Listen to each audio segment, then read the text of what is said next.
And welcome. We're back at OER 18 with some special guests on site. Let's get you on site to introduce yourselves and let us know some insight, something that you've gained from the conference so far. Hi there, my name is Louise Drum, and this is my first time at OER, so I'm delighted to have finally met a lot of people face to face, and now I'm getting to meet more people virtually as well. This is my first virtual connecting. I'm delighted. Thanks. Hi, I'm Laura Ritchie, and these guys have all come with me. They're my students and co-presenters. We've just done a workshop with these things. So guess what's in the box? Any guesses? No, a ukulele. It's a ukulele. Woohoo! Good guess. We brought lots and lots of ukuleles, and I don't know how to play it. April knows how to play it, so there's April. You might occasionally strum a chord or something.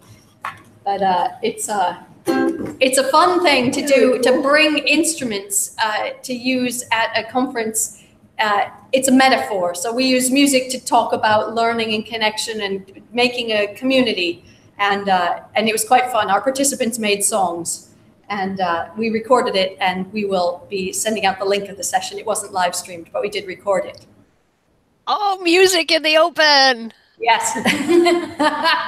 So it's I was here for the keynote. Have you had a session before today already? Just an open ed special interest group. Oh yeah. But I mean a V connecting one. Connecting first thing, Martin Muller was brilliant. Was helping out with that. Yeah. So that's so the keynote was amazing, and then lots to think about. And what did you see in the past session?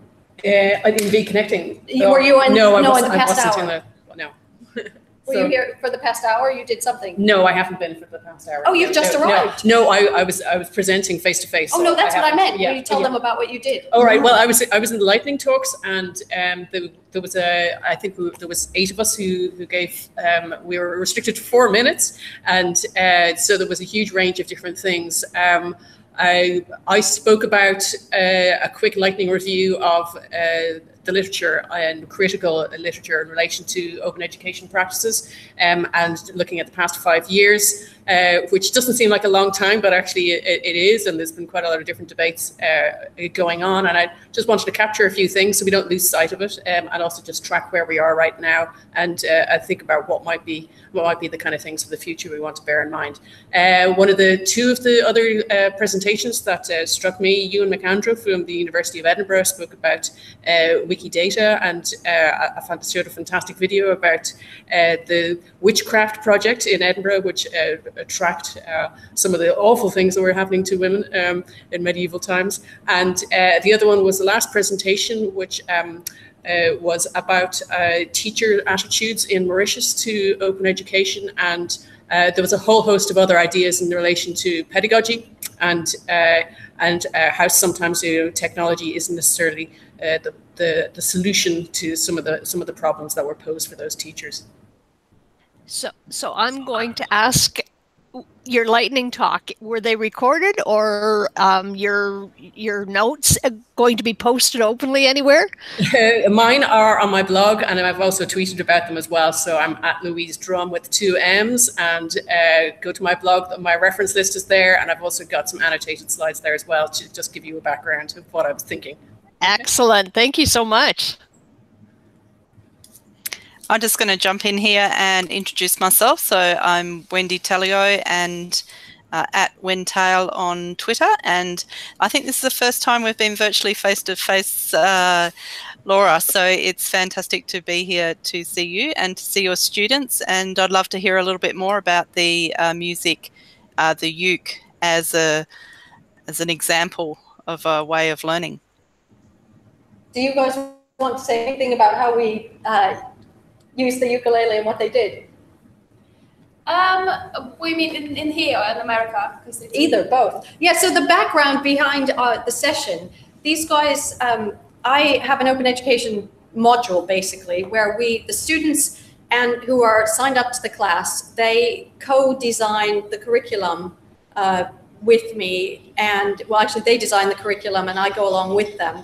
And this year the project, we always go to America because I think Los Angeles is lovely. So I get to go to LA once a year. And my students, they choose what we do and where we go. And this year we went to 2 primary schools, big primary schools, and we worked with students at UCLA and taught music. And they raised a lot of money to go and bought instruments for all the children that we worked with to provide a full class set of ukuleles at each of the schools, and then for the UCLA students to use in their summer camps where they teach underprivileged children and have basically fun.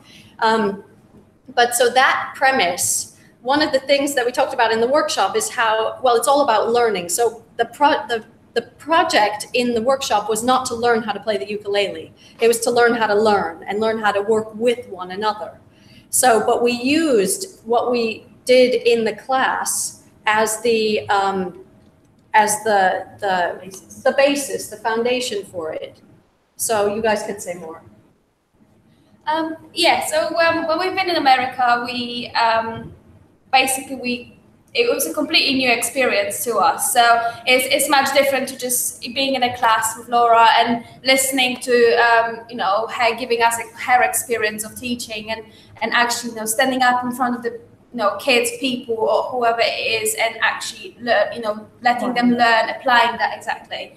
And I think it made me realize, and, before I went to America, I never actually taught a proper lesson.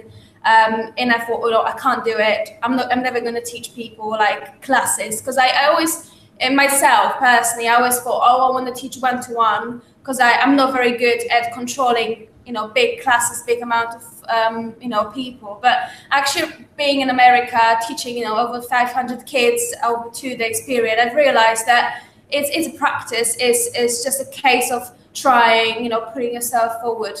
And then the more you do it, the more familiar you become with it, and the better you are at it. So I think it's been an amazing experience, and definitely I think much more than I thought I'm going to gain from it.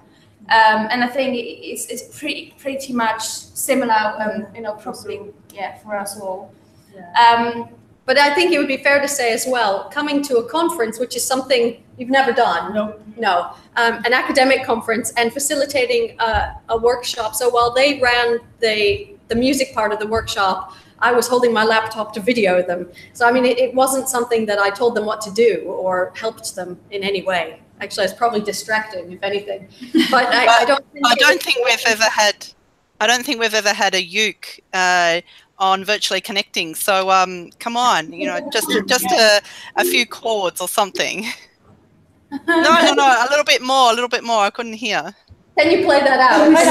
Is it better if we sing when I'm cleaning windows or something? Can you play the chords, just to play them the chords? And Elise can explain what the chords were, that, how we taught them different chords. Yeah, so what we kind of, with the children in America, we had to, they didn't really know index finger, middle finger, and ring finger, so it had to be kind of finger 1, 2, and 3, and kind of, put each finger on each fret separately, so they could learn which finger goes on which fret. And but obviously today, everyone's adults and they know, the kind of fingering for the index finger and middle finger and such. So it was kind of easier to explain that to adults today. But with obviously everyone still new mostly to the music chords side of things, because not everyone had played ukuleles before, and it's different to playing a guitar for those guitarists that we taught today. And so what ended up happening is we ended up kind of teaching those chords there. So we used a sheet, and they had diagrams. It might be flipped for them. I don't know. No, it's fine. It does that. And then we played through songs with the people. So one by one, with the diagrams, April would explain what to do and where to put your finger, and then Elise played the drum, Sylvia sang, and they went through various exercises to build up the basic skills. So after giving the group a battery of skills, we then said, okay, break off into groups and make your own songs. And that's when people were pushed outside of their comfort zone, because it's one thing as a group to be led through something, but then to have the skills and the tools as in open education, and you're told, well, it's open, do what you want, then what? So everybody was put back in the shoes of being a learner. And as the groups progressed, it was very interesting. Some groups were very good at being inclusive, and other groups, some people chose to sit in the background. And at one point I went over to one of the groups and I said, wait a minute, how come not everybody's involved? You all have the tools. There's no problem with access.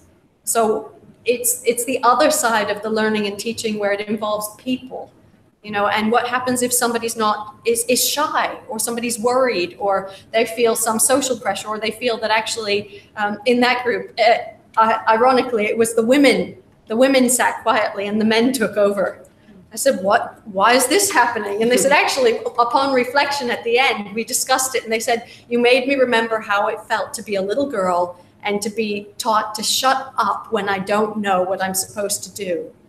And it's important to remember, I'm allowed to ask questions. I'm allowed to ask for help. The resources are here.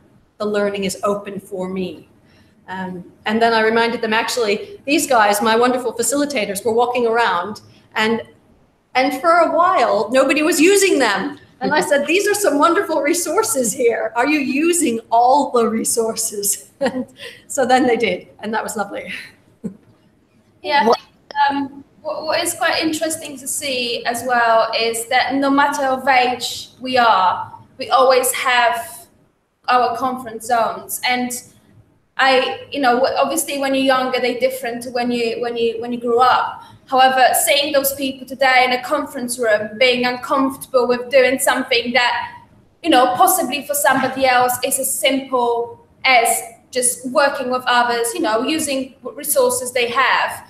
And it made me realize that, having my comfort zones is the same as everyone else's. Everyone have comfort zones, and everyone needs to work towards, breaking them eventually. And I think it's sometimes nice to see that I'm not the only one struggling at certain times. Even if I am just a student, there might be just an adult with 30 years of experience having exactly the same problem.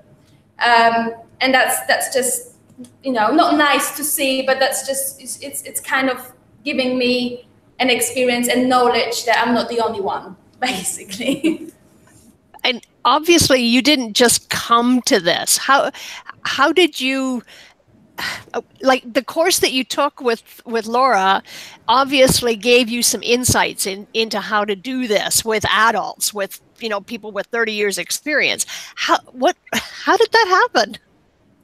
I don't think we actually had much thought about it. I mean, we possibly did ourselves, but we did not actually, believe it or not, we did not actually, after the America events, teaching kids. I think Laura kind of left it to us. So she said, okay, I'm going to help you out on this one. I'm going to do some kind of, presentation myself. However, you're just going to need to do whatever you did America, but apply it to the different audience. And I think we did not actually have any sort of meeting before this conference. It was a kind of a self-reflection, I believe, at home, maybe on a train journey here, thinking, okay, how different am I going to be here than I was in America? What am I going to do differently in this class or in this conference? And I believe it's more how it is in real life. We do not actually have time to think about every little thing in a day we do it. We kind of have to find any available time to consider things or to think about stuff. So I was so busy with my own university work. I admit I did not actually put any proper work into this, but it worked out really well. I think Sylvia's hit it on the head though. It's the difference is not how do you learn in the classroom and how do you learn in real life. And that's pretty much the goal of my teaching, is that there is no classroom in real life. The way we learn is through real life. And so everything. But it's also the next step from what I see from your teaching online, Laura, is that it's the next step of also not just in the classroom or real life, but it's the learning online and being open online, which you're approaching no differently to what you do in the classroom. And so I find that interesting that there was no deep and meaningful study about the andragogy, the teaching of adults as opposed to the teaching of children, and that there was no necessity for that. It quite successfully went ahead with just teaching. Yep. But I think that's part of how we learn how to teach is learning who we're teaching, because it's not content that we're teaching, it's people that we're teaching. So always the person, whether online, face-to-face, adult, child, you have to, as the person facilitating, the teacher, have to help know who you're dealing with. And so the teaching is enabling them to do the best they can. So that's why I don't think it actually was an issue. So the expectation was, of course, you'll know what to do because you know how to teach. I think it's really helpful with Laura that she does not make a big deal out of anything. So, because if you have a teacher that just panics and says, okay, you have to do this, this, this, and this, you don't have time, you've done only 1,500 words, you've got, twice as that to do. And Laura says, okay, you've done it, you can do it. And I think what's amazing about her is that she does not put the pressure on you. She gives you a hell of a lot of ideas, excuse me my words, but that's helpful because it makes you believe that you can do it. You just need to sit down and do it. And there's no panic, basically. I never felt I was pushed towards something. It was more positive than negative reactions to whatever I had. Which is amazing. Enthusiasm, which is helpful to kind of inspire you to carry on and look at other avenues as well, which is very useful. So yeah. So what was the reaction, you say, to the whole session in terms of what it taught the people that were in the session? What did they say they learned? I think one guy said a really nice quote. I don't know if I can... What was the Chinese quote? It was basically, if you... Teach me, I'll forget. Yeah. If you tell me, I'll forget.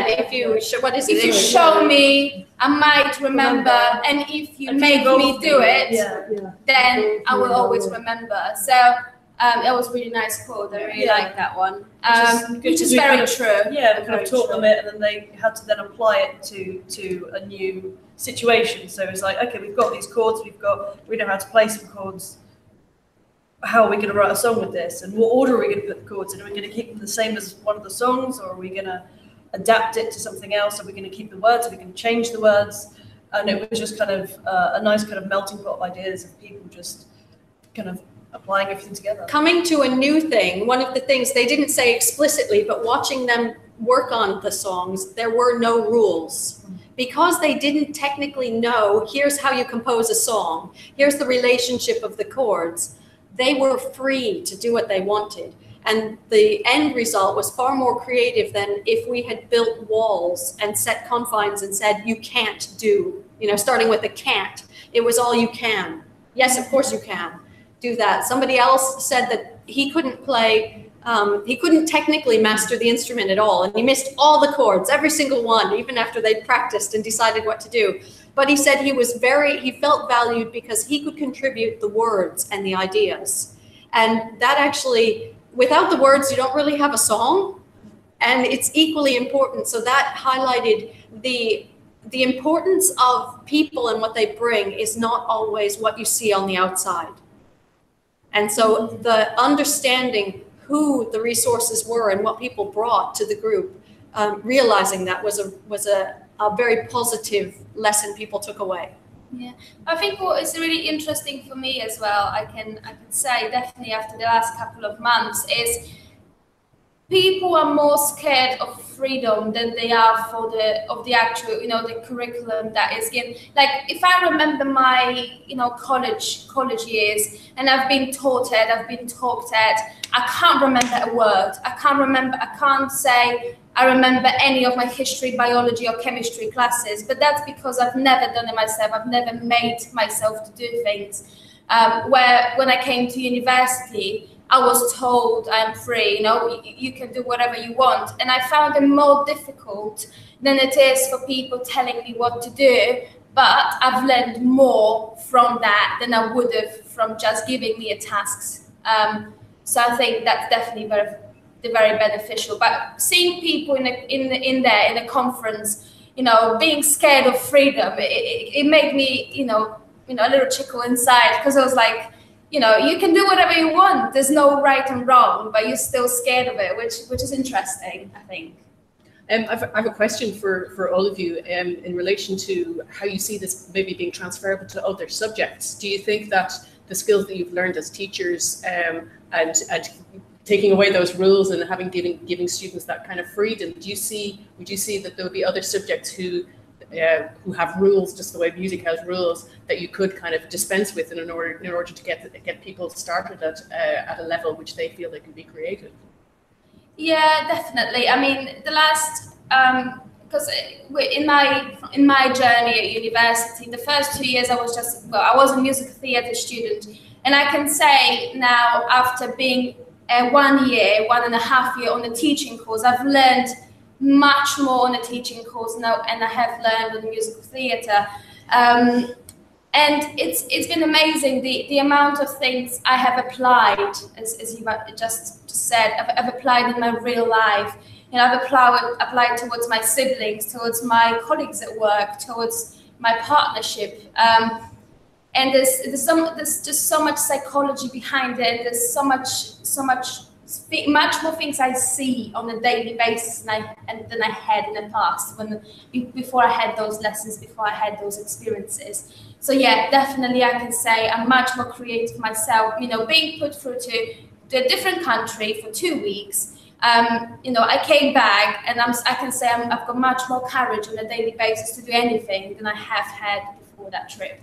So. The idea of that experiential learning and going out and having the freedom to co-create, I think can be applied to any discipline, whether it was biology, English, medicine, economics. You could actually model the class that these guys just took and say, we are going on a trip. You are going to talk about your subject to someone else. That could happen with anyone. And it's all the soft skills that Sylvia's just outlined that are so useful. And yes, they're risky for teachers, because you break down you have no control. You have no control, and you don't know what's going to happen. So my only safety net when doing these things is that I ask people to apply in writing the year before to be on the class. That way I know they actually want to do it, because there's no sense carrying dead weight. If somebody doesn't want to engage, it's very sad.